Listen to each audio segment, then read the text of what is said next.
There's a YouTube content creator, Collapse Chronicles. I watch him from time to time. Just stop watching him for some reason. I don't know why. Don't ask me.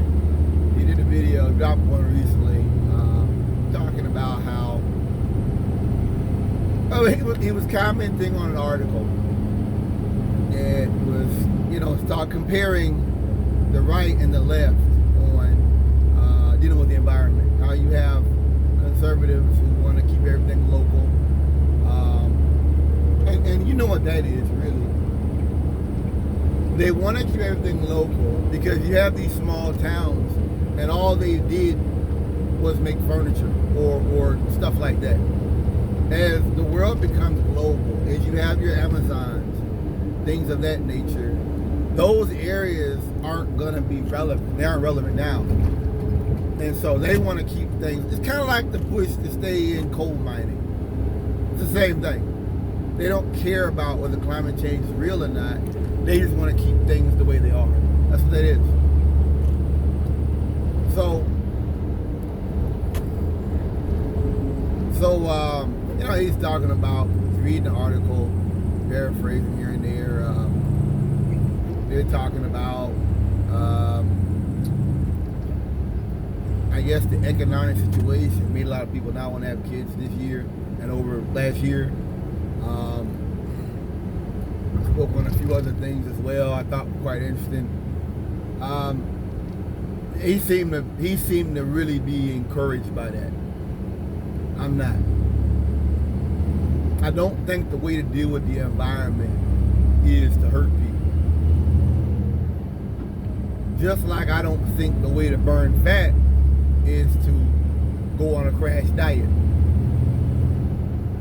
It's the same thing. I think that doing things like that are short-term effects at best.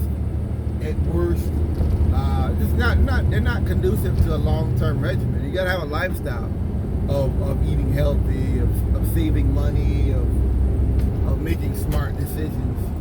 It's not something you can just do like that, And I'm not saying Collapse Chronicles, I'm not saying Sam Harris, whatever name is, I'm not saying he's like that. What I am saying is that is not a long-term scenario. Yeah, growth is bad. I get it. You can't have growth, infinite growth in a finite world. I agree. You can't. It's not reasonable. It's unreasonable. And you can't ignore science. Of course not. But I think that it's got to be a cultural thing. I think that we've got to move beyond a culture of empire and of warmongering. We've got to move beyond this culture of gunboat diplomacy. Let's understand that to deal with climate change, that would have been a worldwide effort. And I'm speaking past tense because the time for us to really act on these things, to get on the gun, it's really past. Climate change is already happening all around us. You already kind of see it. I mean, coming up to where I live at, I see it, talking to people and stuff. It's too late. But if in 2010, 2016, 17, kind of wasted by Trump. I think that's what hurts the worst about Trump administration is that so much time was wasted. At the end of the day, 30 years from now, I'm not going to be like, man, it's fucked up. Trump was president. And he pushed all this homophobic, racist shit. I'm not going to say that. What I would say is we wasted time. And we made a mockery of science. And that's what Trump did. Trump's not smart enough. He had people around him that were, but he's not really smart enough, or he wasn't when he's president, smart enough to really do damage. So much of what Trump was doing was making a mockery of science and making a mockery of the experts. See, that's what America, that's the era we're in now. We're in the era of cynicism. that, you know, doctors don't know anything, scientists don't know anything, everything is the way it's always been. Let's go back 100 years in the past, where, as I've said before in other videos, you can't, because a lot of that stuff they did back in the past, we didn't know. We didn't know what asbestos did. We didn't know cigarettes were bad for you. They used to put cocaine in BC powder back in the day. They used to put it's a bunch of shit we did back in the day that's not healthy. That's not healthy for the human body. But we didn't know that shit. Any right winger that's talking about returning to those days is that you're basically saying you want to remain willfully ignorant of modern facts. Period. That's what you're saying. If anybody's saying make America great again, and I know what that is. What they're really saying is, let's put the gays back in the closet. Let's put the blacks back in their place. Let's put the Mexicans back overseas or back across the border. You know, that's really what it was. Let's not act as though Trumpism was a concise, clear set of objectives, because it wasn't. Trumpism was about viciousness and violence, political violence and force. And it was about establishing fascism as being equal to democracy or Republican politics. That's what it was. Pure and simple. And they knew that. They didn't love Trump. They were in love with the idea of a strong man. So when he said, don't be so gentle with the thugs and all that, that's what they wanted. They wanted cruelty. And he gave it to them. Doesn't matter if aspects of it were right or wrong, because Republican politics now aren't about right or wrong. That's what they're about, is cruelty. It's about acting in bad faith, spreading false information, building a straw man. There's something else to it. Something else to it. You know, and whether it's talking about back in 16, Mexicans were coming over in caravans, like they're coming to invade, or whether it's cannibal pedophiles or whatever. This is all they have. That's all they ever had. Fear mongering. White men are coming to take you. They're coming to take your jobs. That's it. Nothing to be reasoned with there, and they knew that deep down. So I don't like to act as though it's kind of like if a kid does something stupid and the law look at it. The law's like, this is a child, this is a juvenile. That the person that did this is not an adult. They're not responsible with the adult's capacity, mental capacity. And so the law sees it different. The law is not saying it wasn't serious. The law is just saying we recognize to be a person of a diminished culpability. Same thing with Trump. Let's not act as though Trump and the things he did were based upon legitimate, concrete, long-term policies. Like FDR and the New Deal. Trump was never going to come up with something like that, a right-wing. It was never going to happen. It's never going to happen. But he'll come out and make a bunch of jokes and make fun of people. He'll roll back stuff to say, yeah, you can discriminate against gay people. Think about that. Think about a president that literally says, this is one of my beliefs. This is what I'm going to do. I'm going to make it to where a segment of the population can be discriminated against. Think about that shit. So it was never about any of that. It was about cruelty. But I going back to my original comment I was making, I don't like the idea of anyone on the left saying that the way to deal with climate change or the way to deal with pollution is by harming society. I don't agree with that.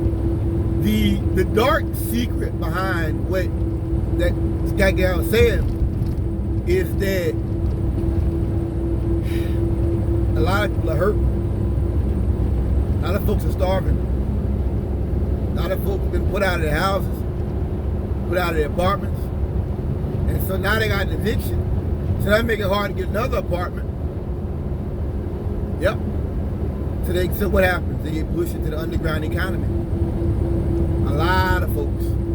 That's the reality. I don't think, even in private, it don't make me happy. Even if I have to recognize a lot of people might not be aware or informed of these issues, it doesn't make me happy to to recognize that. Of course, growth. Of course, you can't have infinite growth. What's the thing? The Club of Rome talked about limits to growth. What the book they wrote, Limits to Growth. Of course, there's limits to growth, no doubt. But I don't think that's something to be celebrated. I don't like this shit on the left of plastic straws and trips to Hawaii, and I don't like this. I don't like this trying to guilt people with stupid shit.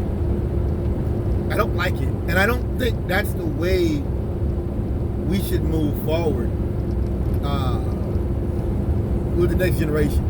If this next generation is serious about dealing with these things, it's gotta be about the way we go to war and the way we see society. It's gotta be about the way we as Americans see America's role. Is America gonna be this warmongering empire that's always at war? Are we gonna that's what I talk about. Because ain't no bigger polluter than the U.S. military. Period. Ain't none. That's a fact. I had a friend of mine that was in the Navy. He talked about how they would just burn, just throw trash overboard into the ocean and shit. Come on, man. You ain't no bigger polluter. Ain't one. So you gotta talk about the military. You gotta talk about, how we're gonna move forward as Americans. I would rather a downsizing of the military over any of the green shit you want to talk about. I would. That to me would matter more because when they start a war, America's going towards another multi-front war at some point in the future. That's a fact. Everything that's going on, Biden calling Putin a killer and all this is psychotic shit at this point. And it speaks to, how doesn't matter who the president is. The forces that move behind the president are gonna keep us fighting. We keep talking about leaving Afghanistan. They're just gonna send them somewhere else. When they made that statement years ago, bring the boys home, that was referring to demobilizing the military. That was referring to bringing them home and demobilizing and going back to normal.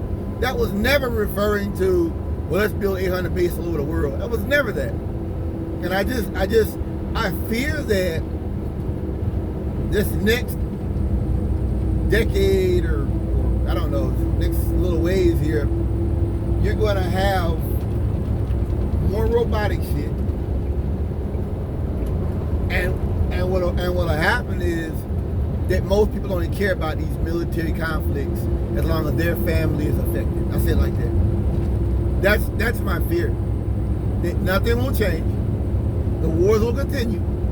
It'll just be like with Obama. It'll be more drones, special ops, mercenary work. It'll be, stuff like that that's a little bit more clandestine, a little bit more in the shadows. Like I said, if we, and people don't talk about that. I've never heard anybody on the left really refer to that or discuss that. How big of a polluter the U.S. military is, how big of a polluter the military-industrial complex is. It's bad. It's because every war we get in, we're getting to a point to where one false move can start nuclear war. And it's serious. And we're all more interconnected now than ever. So I didn't like what he said. I didn't think it was righteous. I don't think anybody should be celebrating or clapping or smiling because millions of people are out of work and homeless. I don't celebrate that. And I know he's an old white man, maybe he doesn't see things the way I do. I'm not too far from those people, or I wasn't. I was living in Charlotte, things got tight for me. I am not unthoughtful. I am not uncaring of the lives of others and the impact COVID has had on others. Now I will always go back to the fact this could all be prevented. Like the guy that was on TV, he was on that interview. He interrupted that field reporter. He was like, they could have paid everybody the money. He would have stayed home. They could have shut their business down and all that. But instead, the big business were able to keep operating. They didn't have to have all the restrictions on them and stuff. So when people are like, oh, I don't believe COVID's real, I kind of get it because of how bad we handled the pandemic. And when you handle it so poorly, it's like, I don't know anybody that died of COVID. I live out in the middle of nowhere, and then you got this QAnon shit. They're just trying to hurt us. It's a pandemic. I empathize those people. I understand how they've come to that state of mind, how they've come to those beliefs, no matter how ridiculous they might be, because I understand this is what happens when you make a mockery of science. This is what happens when you make a mockery of the real world. You have a bunch of people who just say, fuck it, I don't believe any of this stuff. And it's not even like, the rednecks just like, oh, I don't believe in that shit. I just do what I want. It ain't even just that. It's that Trump wasted 3 months, briefed over 10 times, calling it Chinese hoax. And then you had the guy from BARDA that was sending, I think it was Scott or one of these companies that contacted him and was like, hey, these countries are buying up all our masks, our whole supplies. And what do we do? And not only that, they said that those countries were actually buying the equipment to make masks.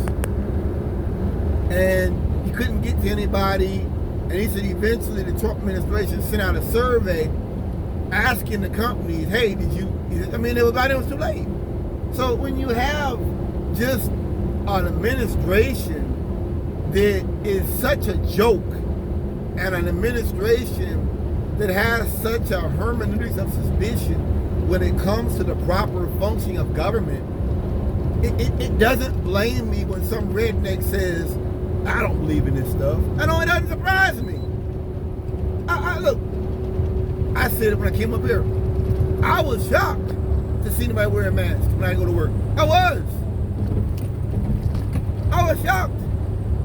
Where I come from, nobody does. I was shocked because I understand that that's their way of life. I'm a man. I'm a barbarian. I don't wash my hands. They live their life to beat their chest and basically sneeze in people's faces and shit. So the idea of redneck would be like, yeah, I wear a mask. It actually was. I didn't expect them to, and I knew that back in March. COVID was stretching for a long time because of how broken up America really is. This bullshit the Trump administration put forward about how, I guess, wearing a mask would be people's personal choice and knocking the vaccine. Dude, if we had Fox News back in the day, we'd still fucking have polio. That's what would happen. Like, we've never had a pandemic where people didn't do shit. Like, you fucking realize back in the day, I think it was TB or polio, one of the two. They were breaking in folks' homes, holding them down and giving them shots. This idea, this convoluted, it's almost anarcho-capitalist idea that the pandemic will just go away. It's actually kind of demented if you think about it. It is. It's like going out in the middle of the desert with no gas, with a flat tire, and you're like, well, God's got me. I'm like, what? Don't make no sense. Don't make no sense at all. And that's the way the Trump administration handled the pandemic. So I don't knock people who just don't know shit. I don't knock people or celebrate people out here starving and homeless. I don't like that. I don't like it. I don't think that's righteous, and I don't think that's the way in which we should conduct ourselves on the left. If we are to do something about pollution or climate change, I don't like that type of rhetoric. I think that type of rhetoric is self-defeating. I think that it is people can't take you seriously when you do that. When you talk like that, it's something that I expect right-wingers to do. I expect right-wingers to be like, well, they want free shit. Yeah, that's what I expect. Yeah, I expect. Because their whole logic is making fun of poor people and stuff. It's your fault. It's where you are. You deserve to be mistreated. I looked at, I'm going to end it on this. I looked at something today. They put a video up. Michael Brooks, he spoke with a gentleman. I guess he was a Jew, and he had come from the U.S. and he went to Palestine. I don't know. I was back in the day, and he ended up kind of recognizing that what they do to the Palestinians is fucked up. He's written a book and all this stuff, and he talked about how the whole world, what's really being done, is securitization of the world, and that the wars being conducted are wars against the people. And that, well, in essence, we are all Palestinians, in a way. Fergus and all that stuff, we are all Palestinians. When you look at a city that's mostly black, and the police department's mostly white, you look at what Ferguson PD was doing back then, you know what I mean, that's Israel. They beat a black man, beat the piss out of him, and then charged them for getting blood on their uniforms. I mean, you know, you look at the officer that he started his career in Jennings, a police department that was so corrupt they were shut down, beating people and shooting the cars and all kind of shit. You're dealing with the fact we are all being mistreated. We are all living in a world where we're being pushed out of the specters of power, the centers of power, and I just don't like anybody on the left that's celebrating COVID, celebrating the fact people are going through what they're going through. I don't like it. I don't think it's righteous. I don't think it's appropriate. And it makes me almost not want to watch that guy no more because of that. Because I know that that's not right. I've been homeless. I've gone through that before. And look, one thing Michael Brooks tried to understand is that, you know, you be gentle with people, but ruthless with institutions. That when Bernie ran, a lot of folks just didn't know you could do what he did.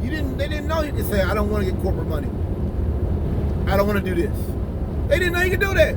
That wasn't out of them being evil or this big grand conspiracy. They didn't know. And so we got to be gentle with people and try to educate them where we can and try to bring them into the knowledge of the world they're living in, of the times they're living in, of the threats they face, of the opportunities that we have before us. But you must never celebrate cruelty and depravity and hardship amongst people who, in a lot of ways, were already barely hanging on as it was. Thanks for listening.